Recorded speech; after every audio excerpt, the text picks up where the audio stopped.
Snortin Norton pulled out his Colt 45 six-shooter gun and shouted, "All you scarecrows, line up against the fence. Get ready to sing the Crow Anthem tomorrow." Almost all the scarecrows lined up against the fence. They began singing, but Sagmo Scarecrow cried as he sang the Crow Anthem. You Oh, can't win. you can't win, and you can't get out of the game. Gepetto stood tight-lipped behind his scarecrow Elmer and then whispered, Elmer, it's time for you to speak up for yourself and for all the scarecrows. Elmer, speak up. People passing by looked on in total disbelief. The Pumpkin Pie sisters disagreed about whether the scarecrows would be safe or blown to smithereens tomorrow. I mean what I say, and I say what I mean, snorted Snortin Norton as he rode his horse, Whispering Wilbur, behind the fence full of scarecrows. His horse, Whispering Wilbur, spoke too softly to be heard. Elmer began quietly singing a different song. If I had a hammer, I'd hammer out justice. Grabbing a plate, Elmer continued to sing. Or I could just throw a plate of pumpkin pie mix. Matilda stopped Elmer. Stuffy followed Cottonhead as she giggled nervously. This could get very messy. Straw flying everywhere. Let's just go home. Snortin Norton could shoot all the stuffing out of all those scarecrows. A lot of people didn't really believe that Snortin Norton would actually shoot the scarecrows today or even tomorrow. So they headed home, leaving the scarecrows on the fence overnight. Myrtle put her hands on her hips and exclaimed, Snortin Norton threatens those scarecrows every year. It's about time those scarecrows started speaking up for themselves instead of running to the fence every time. Gepetto's mother, Sarah, smiled at Elmer and Gepetto. Now go ahead, Elmer. You don't have to sing the Crow Anthem. Speak up for yourself, Elmer. Just then, the stagecoach in the distance began to move, and Snortin Norton rode off on his horse to stop the stagecoach. He had heard they were on their way to delivering his favorite pumpkin pies to everyone else but him. It turned out that everyone in the stagecoach had already eaten the very last of the pumpkin pies. Snortin Norton stopped thinking about scarecrows and started imagining pumpkin pies. Then Snortin Norton rode off to chase a covered wagon looking for a pumpkin pie. Pumpkins were everywhere. Some people even dressed like pumpkins. Snortin Norton's tummy was growling. He was so hungry. He didn't even remember to threaten the Scarecrow standing next to the pumpkin girl. The next day, Snortin Norton roared, I'm back! The scarecrows on the fence were all trembling with fear. Snortin Norton hadn't found a pumpkin pie yesterday. This year, Snortin Norton was in his worst mood ever. Just then, Franklin, the leader of all the scarecrows, walked over to Elmer. He put his arm on Gepetto's shoulder and whispered to Elmer, When you speak up for yourself, Elmer, you'll be speaking up for all the scarecrows. Deep down inside, Elmer was terrified.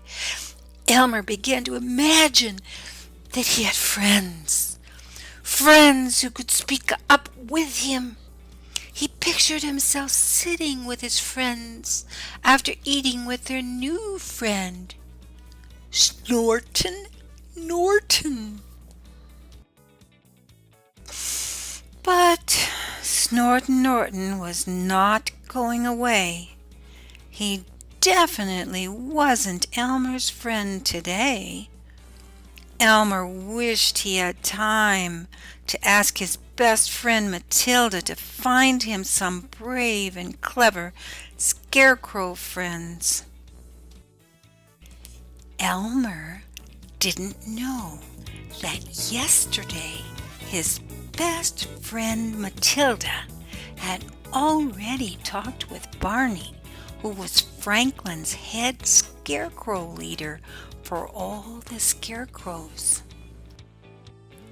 Barney told Matilda, What Elmer needs is 2 brave and clever friends. Matilda, you need to build Elmer 2 new scarecrow friends. So Matilda began following Barney's instructions. Matilda brought 2 bags full of scarecrow building supplies to the angel Gabriella, who knew all about how to build new scarecrow friends. Gabriella sent Matilda some excellent scarecrow builders who knew exactly how to make just the type of scarecrow friends that Elmer had been imagining. They built Elmer's new favorite buddy, Frank. For Elmer's second friend, with the precision of an expert, they requested a short stick frame. Then they began building the girlfriend that Elmer had always wanted and named her Fancy. When it was almost too late, Matilda appeared with Elmer's 2 new scarecrow friends, Jack and Fancy, and new human friends. Elmer was so happy, but Snortin Norton was getting ready to start shooting. Smacking his lips, Snortin Norton got angrier, remembering the pumpkin patch and dreaming of pumpkin pies. While reaching for his gun, he roared, Now start singing the Crow Anthem, oh you scarecrows! Snortin Norton frightened one scarecrow so much that the scarecrow fainted and had to be wheeled away. That's when Elmer finally found the courage to speak up. You look mighty hungry, Snortin Norton. Did you know that pumpkin scarecrows know how to make pumpkin pies? Why, that stagecoach just came from our pumpkin pie kitchen. And Well, before Elmer had even finished speaking up to Snortin Norton. All Snortin Norton could think about was pumpkin pies made from the pumpkins in the pumpkin patch, full of pumpkins. Elmer's friend Jack had been brave at first, standing tall, but Jack fainted too when he heard Elmer speaking up to Snortin Norton. Fancy Gepetto and baby Lewis Carroll were so happy that Elmer saved the scarecrows. While Snortin Norton chased after the stagecoach, he began to think it would be so much easier to find a pumpkin pie if the scarecrows could just be his friends. Elmer was absolutely thrilled to be alive.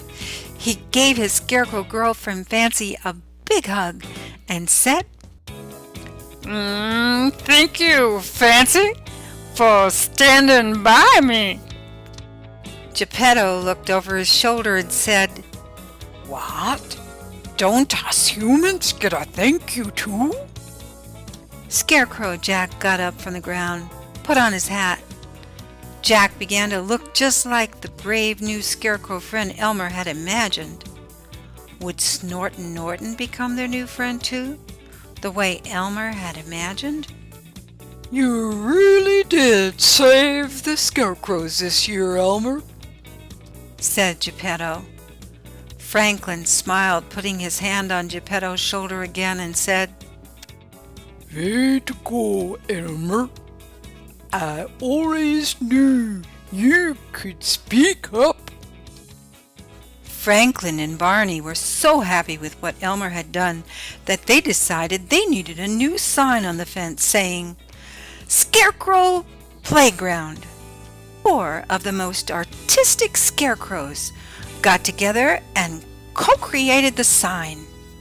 They mounted the new Scarecrow Playground sign on the fence that used to be used by Snortin Norton to force scarecrows to sing the Crow Anthem. Sajmo was so excited. He began breakdancing to his new words to the Crow Anthem. Sajmo yelled over to Elmer, We all can win. Let's throw Pumpkin Pie Lovers Party.